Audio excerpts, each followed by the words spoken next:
Everyone is hiring AI gurus right now. 21-year-olds who learned a custom ChatGPT prompt are revolutionizing your operations, or even worse, vibe coding the company right into complete catastrophe.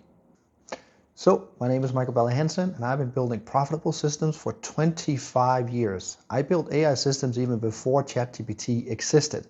In fact, my very first automation was done back in 2003. And I've been seeing, for the last 2.5 decades, I've been seeing clients make the same mistakes over and over and over.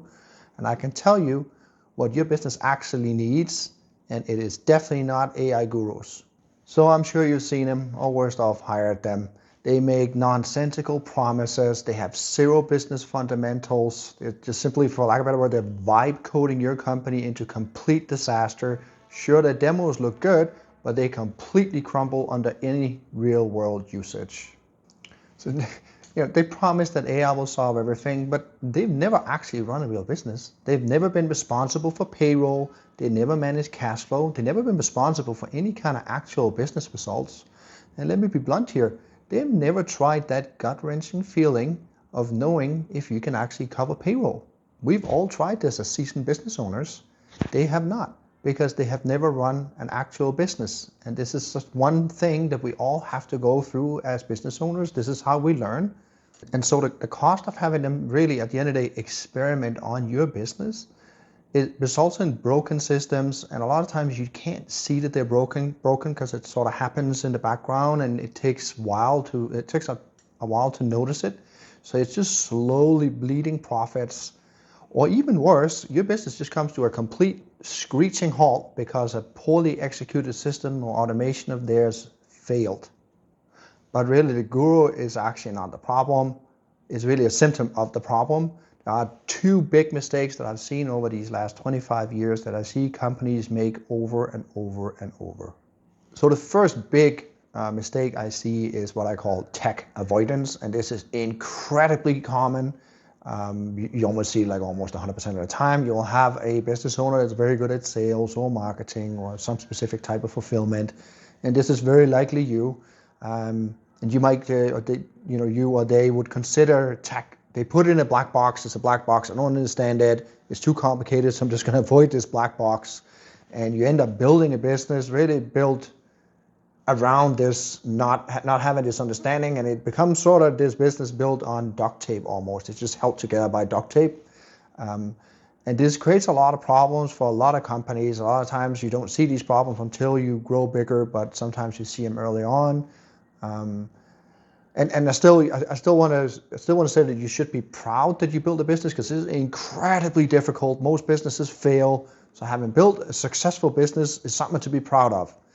But with tech, you could grow even further. With properly executed tech, you could dramatically increase your profit margins. And it's important to not just ignore this black box, because it's going to come back and bite you later on, if not already.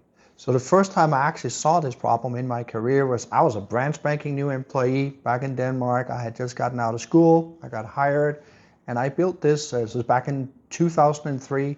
I built this automation tool, automation system for a Danish airline, and I proudly presented it to the client, and they rejected it. Not because it didn't work. It worked fantastically well. It had a 100% accuracy rate and much faster than what the staff member, the girl, could do. It could do it, her full-time job, it could do in minutes with 0 errors. But they didn't want it because they would have to let the girl go. And I was completely surprised by that at the time, but of course I was inexperienced. I now know better, and that is that you really need to get all stakeholders involved in the process so that they understand it and they get involved in it. So you have to have the higher ups, the leaders, but also the lower level people that are actually doing the day-to-day work. All of them need to be involved and be invested in the process. And that way you don't have this problem, because of course this wasn't a binary situation where either she keeps her job or she gets fired. She could have been put into something else. If a computer can do something that you can do, you really shouldn't be doing it. Like, you need to find another job where you can take advantage of your human intellect. And the next problem is the theoretical advice problem, or theoretical advice trap. You see this in all kind of industries. You get them in life coaches and various gurus. This is very common. This is not just something that happens in IT or tech, but since we're discussing tech, I will focus on that. But in this case here, you would get a fancy report that is of very little use.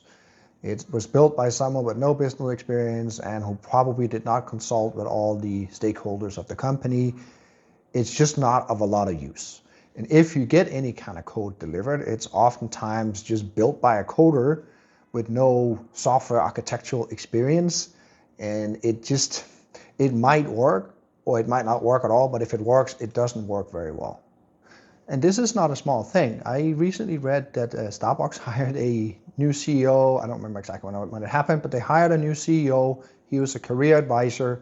The market value of Starbucks tanked by 40 billion after they brought him on.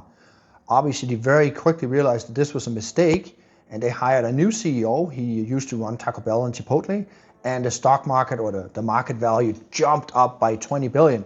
Obviously, they had lost 20 billion in market value, so you have to be careful who you hire, but immediately the market rewarded operation over theoretical advice. So we've now covered the three enemies of scale, really. Granted that the Guru one is new, but the last two I have seen over the last 25 years, so these are really two big problems of scale. So the owner that avoids tech at all costs, and of course the consultant that just sells theory that is disconnected from reality.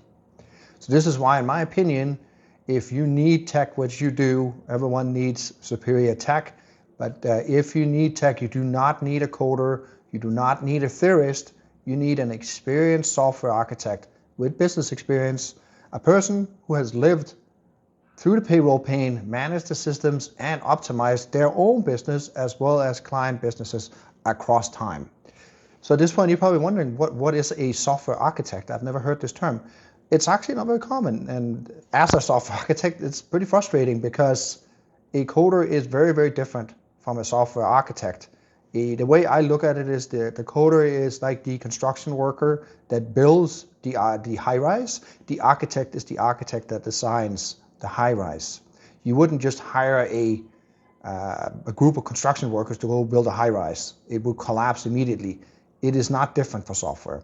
You need to structure things in the right way and then have the coders build it out.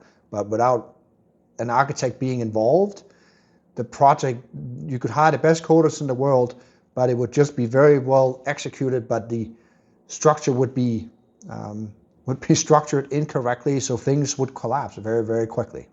So really, in essence, the way I look at it beyond that is that a software architect is sort of the bridge between the physical reality and the reality of software.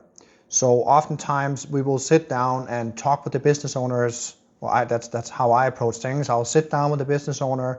I'll talk to the leaders, the decision makers of the company. I'll talk to the lower level ones doing the actual work, get an understanding for both layers, because a lot of times there is a disconnect between leadership and the people that execute the work. There's almost always, like 99% of the cases there is. And doing both of this gives me a better understanding of how your business works, so that what generally happens in probably 9 out of 10 cases, honestly it's 9.9 out of 10 cases, pretty much always, the business owner will have a good idea for what's needed software-wise for systems and operations and automations, but in 9.9 out of 10 cases I will have a better solution, not because I'm super smart, because I'm not. I'm just very experienced at this specific skill. And for 25 years, you pick up a thing or two. Then in terms of how we actually do it, a lot of times the first one is software. So either we'll find software that you can use or we go custom. I always recommend you go custom if you can afford it. A lot of times it's actually not even more, but it's just if you can afford it, custom is definitely the way to go because you get exactly what you need. We're not trying to put a circular object into a square hole here. This will fit exactly as you need it. So custom is the way to go if you can. Then a lot of times we'll also do automations. Anything that can be automated should be automated. Another one we do a lot is KPI dashboards. I'm not sure if you're familiar with them, but we really, nowadays, we live in a time of too much information. The challenge is not finding information now, is finding information you need. And KPI dashboards are just fantastic for that. So you pretty much just boot on your computer and you have a graph that shows multiple graphs a lot of times, but you'll have the data that you need. It tends to look really slick too, so it's enjoyable to use, which does matter. But you get access when you start work or throughout the day to the information you need to make the decisions you need, and any information that does not help you do that, gone. You don't look at that. So it's a very effective way. It's fantastic for executives because a lot of times as business owners, we don't want too much information. We get overwhelmed because we have too many things going on. So you just want to figure out the numbers that matter and then track those numbers, optimize those numbers, and profits come in. And a lot of times, a new thing that we're doing now in the last 3 to 4 years is AI powered through LLM models. In the past, we didn't use LLM models like ChatGPT. There were different systems then. They were not as advanced as they are now, but you could still do a lot with them. Now we can do a lot more, but it also comes at a cost. A lot of bad stuff comes out of AI. This is why something like vibe coding is an absolutely horrifically bad idea, because the LLM models are just not capable of doing that in a functional and sustainable way. So my name is Michael Balle Hansen. I blend CTO level execution with CMO level strategy. I've delivered solutions for Southern California Edison, Accenture, Tech, Vancouver Airport, DDB, News Corp, and countless more. Besides running my IT consultancy company for 25 years, I've also run an ad agency for 20 years where I've generated tens of thousands of leads on a daily basis, managed huge ad budgets, hired hundreds of people, and managed emails in the millions on the weekly basis. And I just love optimizing, just ask my family. But as an example, back in June 2014, so quite a bit before ChatGPT came out, I architected a solution that we used internally in my business, my lead generation business. It replaced 3 full-time employees. And I didn't fire them. I found better jobs for them within my company. But we had 3 people that worked full-time on this. So the whole week, 3 people would take the whole week to complete their work, obviously. It could do the equivalent of their work with 0 errors, I should add, in about 20, maybe 25 minutes.